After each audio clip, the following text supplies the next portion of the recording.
美国国会众议院于18日更新一项由两党推动的法案，该法案禁止从东突厥散进口商品，除非能够证明商品不是强迫劳动生产。美国众议院星期四提出去年9月通过议案的更新版，后者与参议院上月再次提出的防止强迫维吾尔人劳动法相似。议案授权美国总统在对东突厥散、对维吾尔和其他穆斯林民众强制劳役的任何人实施制裁，要求被列入名单的美国公司公布与有关中国公司和实体接触的财务状况。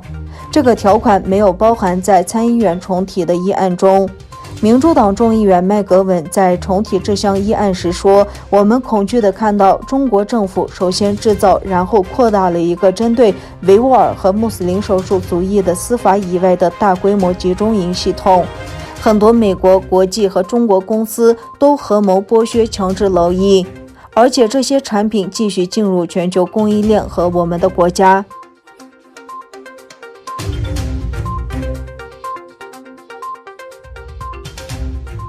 土耳其未来党副主席乌兹达格表示，该党青年组织共收集了10420个签名，以防止中土引渡协议在土耳其议会中获得通过。土耳其媒体报道说，土耳其和中国之间的刑事互动协定于2017年在两国部长之间签署，并由土耳其总统埃尔多安于2019年签署，但没有通过土耳其议会。未来党青年组织于1月13日在土耳其可尼亚省组织了一次签名活动，以防止引渡协议获得土耳其议会的批准。在短时间内共收集了10420个签名。土耳其未来党副主席乌兹达格与维吾尔集中营受害者于2月17日将签名移交给了土耳其议会议长和议会各政党代表。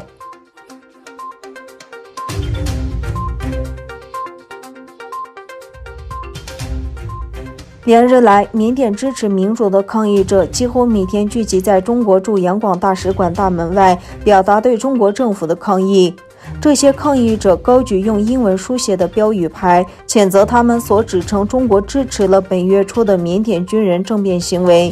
这些标语牌书写着包括停止维吾尔种族灭绝、停止香港镇压、入侵缅甸的梦想不会实现等各种口号。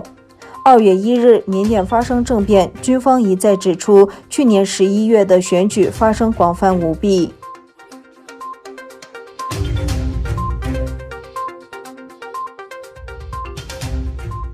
2艘中国海岸警卫队船只进入东海有争议的尖阁诸岛附近的日本领海。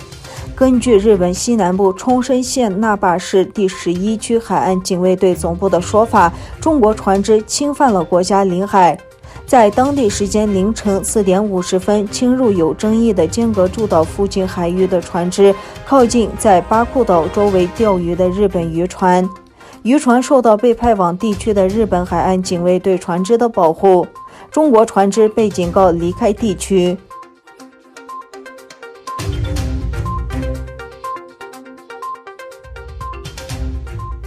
在美国，右翼组织誓言守护者小组中有6人被指控策划国会袭击行动。